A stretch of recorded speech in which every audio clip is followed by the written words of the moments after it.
I auditioned for many jobs, but got few. Gran Torino came around and talked to me, like a small character. Born in the shadows of success, Scott Eastwood's life seems perfect. Reality was very different. Being born to a talented and charismatic Hollywood actor didn't guarantee success. Rejection after rejection, opportunity after opportunity lost. Scott learned a harsh truth. Bloodline fame wasn't enough. After many failures, would he give up acting and pursue another path? Check out Clint Eastwood's son's most heartbreaking details and brutal truth. Scott Eastwood's Hollywood career has been rocky. Being the son of a prominent actor should help him get noticed. He had no easy landing. Scott was rejected for lesser parts after many auditions. Scott wasn't called when his father directed American Sniper. Scott lived modestly as his father won Academy Awards and walked the red carpet. He parked cars, poured drinks, and bartended. He typically made more bartending than performing. Hollywood exhausted him to the point that he considered becoming a firefighter at 35. His troubles went beyond career setbacks. Few knew about their delicate family relations. Scott was born in Monterey, California, on March 21, 1986. His entrance wasn't notable. Clint Eastwood didn't even acknowledge his birth. Who was a huge star then? Clint directed and starred in Pale Rider, and the world perceived him as confident and accomplished. Scott discreetly made his debut amid a personal scandal. Flight attendant Jocelyn Reeves was Scott's mother. She met Clint on one of his mid-1980s excursions and had a covert relationship for at least 3 years. So, it's not surprising that Scott's childhood was hidden. His renowned father didn't actively raise him. Thus, he grew up in relative anonymity. Despite these obstacles, Scott persevered to find his destiny. He didn't use his father's fame to get ahead. He endured the same difficult auditions, heartbreaks, and protracted unemployment as many aspiring performers. His perseverance paid off. The road was never easy. The Hollywood lifestyle he previously dreamed of felt remote, and living in the shadow of a movie legend was overwhelming.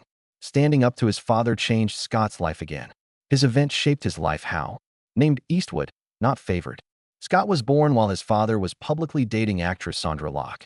Locke was unaware of Clint's other existence. She learned about Scott and his younger sister, Catherine, years later during a long legal struggle. She thought their relationship was exclusive. The Eastwood name was removed from Scott's birth certificate to conceal the affair. His name was Scott Clinton Reeves. By the time Catherine was born in 1988, the secret was too big to keep. The children were never officially acknowledged or raised by Clint. In lovely Carmel by the Sea, where his father was mayor, Scott spent his childhood. Scott didn't live like an Eastwood, despite his stardom. Scott had a simple childhood, while Clint made millions from his movies.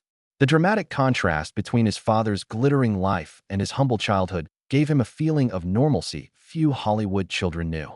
His mother, Jocelyn Reeves, moved Scott and Catherine to Hawaii aged 10. This was meant to keep Scott thousands of miles from Hollywood's unrelenting limelight.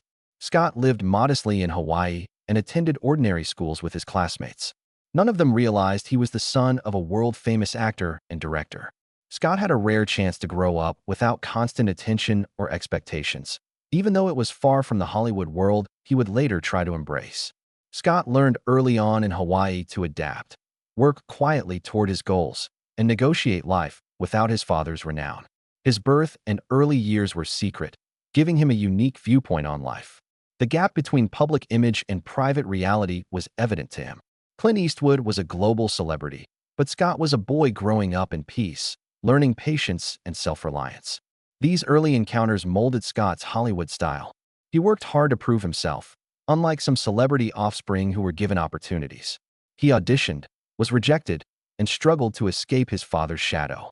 Growing up away from the cameras, in poor houses, and with classmates who treated him like any other kid provided him the strength to overcome failures and pursue his own acting career.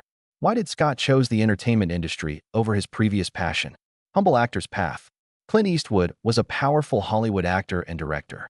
His career made him famous globally.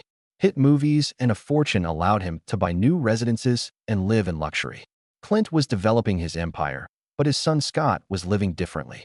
Scott had to work hard to survive instead of growing up as a movie star's child. Early on, Scott's mother, Jocelyn, a flight attendant, supported him with her pay. Scott made money doing construction as a teen.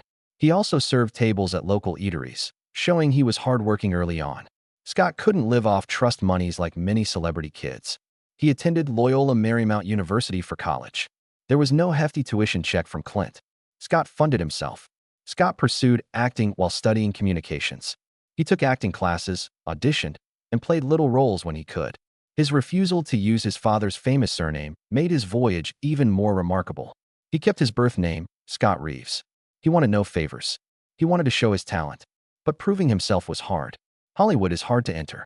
Scott discovered that a father like Clint didn't ensure success. It almost hurt him. He eventually admitted to auditioning for most of his father's films. He was often denied. Clint never helped Scott, even when he asked for a shot. American Sniper, Clint's 2014 combat movie, hit hardest. The picture grossed over $547 million and received 6 Oscar nominations. Scott auditioned for the film expecting for his big break. Again, Clint didn't cast him. Scott was devastated. Clint's view was obvious. Avoid giveaways and shortcuts. He believed achievement was only meaningful if earned. While some may admire his position, Scott endured years of rejection and disappointment. Scott worked in low-budget pictures few people watched while his father won Oscars and critical acclaim. He parked cars, took odd jobs, and built houses to make money. Early parts were so modest that most audiences didn't recognize him. Though difficult, Scott's struggles shaped him. Was he able to overcome rejection? Ascending through flames and silver panels. Clint directed Flags of Our Fathers in 2006, giving him a modest role. In the film, played Private Roberto Lunsford briefly. He was credited as Scott Reeves, his mother's surname, instead of Scott Eastwood. His choice was deliberate. He wanted to avoid being assumed to have gotten gigs because of his father. He chose to gain recognition on his own, but it cost him. His identity concealment cost him the attention and opportunity of being Clint Eastwood's son. He didn't obtain the publicity or momentum he needed. His career looked trapped as his name was buried in the credits. Scott worked on Pride and Player 5150, but they didn't help his career. Some were low-budget independent films that barely reached theaters, while others went directly to DVD without recognition. Despite his efforts, he felt like he was in a professional limbo. He had high goals as an actor, but little recognition. Hollywood is tough, and Scott's climb was steep. His personal life was complicated. Clint Eastwood's family was notoriously difficult. Clint had 8 children with 6 women. Flight attendant Jocelyn Reeves had Scott in 1986. Scott's family didn't live in luxury like Hollywood's. However, his childhood was more modest than his half-siblings. Wide and convoluted is the Eastwood family tree. Laurie, born in 1954 and adopted, and Kimber, born in 1964 to stuntwoman Roxanne Tunis, were Scott's half-siblings. Kyle and Allison were born during Clint's long marriage to Maggie Johnson. Francesca, born in 1993 to actress Frances Fisher, and Morgan, born in 1996 to Dina Ruiz, followed. Each child was raised differently. Some grew up rich and Hollywood privileged, whereas Scott and his sister Catherine lived simply. It made Scott's journey harder. He had to make his own way while his half-siblings had more comfort and fame. Several of Clint's children didn't meet until adulthood. The Eastwoods were like puzzle pieces strewn across different places and lives. All of this made Scott determined. He wanted to prove himself without his famous surname. But it cost years of tiny jobs, ignored films, and feeling invisible in a business where stardom comes easier with a well-known last name. His big break was when, creating his own legacy. Scott Eastwood's Hollywood career changed in the early 2000s to 10s. Scott Reeves was his name then. In 2011, he appeared in Shreveport film Texas Chainsaw 3D. He joined one of horror's most legendary franchises despite never having seen the 1974 classic, only the Jessica Biel version. It was progress, but the tipping point came years later. Fury, a brutal World War II drama starring Brad Pitt, was Scott's breakout role in 2014. This wasn't background. He played Sergeant Miles, a battle-tested tank crews newcomer. Scott had to operate 1940 Sherman tanks and undergo months of military training for the picture. We worked physically and emotionally. It paid off. Critics first called Scott more than Clint Eastwood's son when the cast won the National Board of Review's Best Ensemble Award. He displayed a different side of himself in The Longest Ride, a Nicholas Sparks romance, in 2015. He played a bull rider who falls in love and risks his life. That portrayal garnered him a Teen Choice Breakout Star nomination, demonstrating his leadership skills. He shocked everyone by playing Taylor Swift's love interest in Wildest Dreams, her epic music video. Some cautioned him the hot performance would undermine his reputation, but the video went global, increasing his profile. Scott hid a terrible secret behind his blossoming success. Fury's lover, Jewel Brangman, died in a vehicle accident in 2014, the year he came out. At 26, she was young. When her Honda Civic's airbag exploded, a small crash became fatal. Her neck was shattered by Takatu's defective device, killing her instantaneously. Later, that problem caused the greatest U.S. automotive recall. It was too late for Jewel and her father, Alexander. Scott broke. Later, he said he had never lost someone so much, and the sadness transformed him. He held remorse and anguish. He regretfully said he never contacted Jewel's father for nearly 3 years in a 2017 interview. His grief was over losing her and not knowing how to face her family. In this darkness, Scott found strength in Brazilian Jiu-Jitsu, which Paul Walker had taught him years previously. Paul, a Fast and Furious co-star and friend, introduced Scott to the genre in 2007. Training became therapy for Scott, helping him cope with loss, rage, and terror. His last name didn't matter on the mat. Fame couldn't shield him from being choked or tested. Jiu-Jitsu disciplined him and removed ego. It helped him cope with his emotional burden after Jewel's death. Scott was saved twice by Paul Walker, once by teaching him the sport, and again by equipping him to handle heartbreak. Scott remembered his friend and the woman he lost every time he trained. Scott finally got lucky after a horrific chain of events. This happened how? Scott Eastwood spent years demonstrating he wasn't Clint Eastwood's son, but 2017 was the tipping point. That year, he joined the Fast and Furious, a legendary film franchise.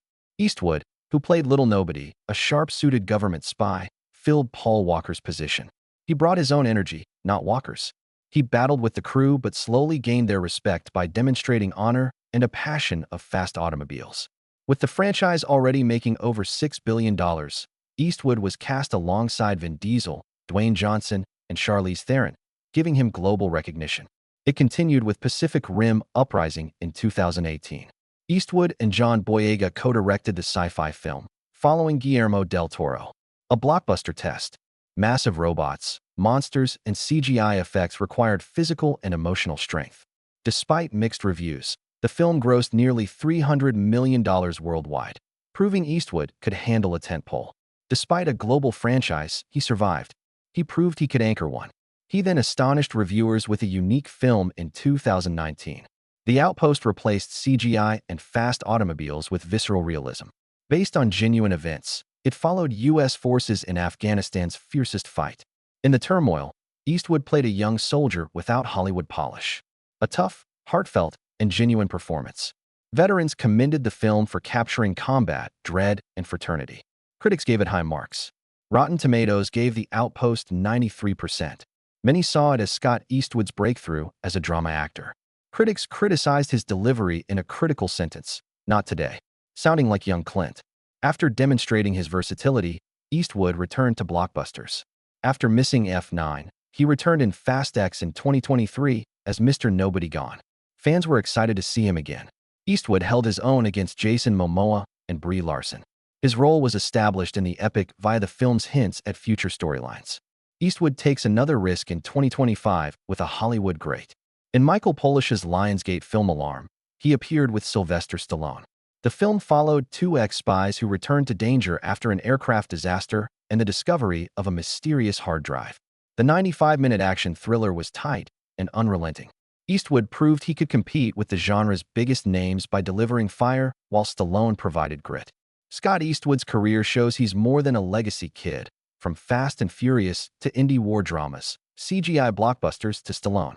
Balancing action, drama, and realism, he has created a career that shows his resilience and range. Scott didn't let his bad luck impair his father-son connection. He even helped his dad through his roughest times. It was when someone to support. Clint Eastwood has been silently coping with Christina Sandera's death, who died of a heart attack at 61 in July. The great actor and director has confronted this personal chapter with the same fortitude that has marked his existence in his mid-90s. His kid was there to support him this time. He was resilient and stable 6 months later, despite the grief, according to his friends. Scott Eastwood, his son, praised his father's strength, describing him as persistent. This determination runs deep in their family, according to Scott, and is rooted in Clint's upbringing during the Great Depression and World War II, which taught him that life is full of struggle, but survival depends on refusing self-pity or complaint. Sandera was Clint's steady companion for over a decade. Sandara was a hostess at Eastwood's Mission Ranch Hotel and Restaurant in Carmel by the Sea, where they met. She preferred a gentler life than many of Clint's former companions, who were celebrities.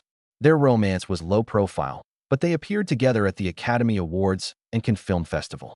She was familiar with Clint's 1980s mayorship as a lifelong Carmel resident. In a rare public remark, Eastwood mourned Sandara, recalling her as a lovely and compassionate woman. He has kept going despite personal sorrow, exhibiting the stoic mindset that has guided him throughout his life and profession. Scott, a Hollywood veteran for a decade, praises his father for motivating him to become a filmmaker. He said acting came naturally, like following a parent's trait. The once tumultuous relationship between Scott and his dad has improved. Was Clint's refusal to help his son advance his career a method to teach him tenacity and resilience? Tell us in the comments. Like, share, and subscribe for more. Also, click the next video you'll like.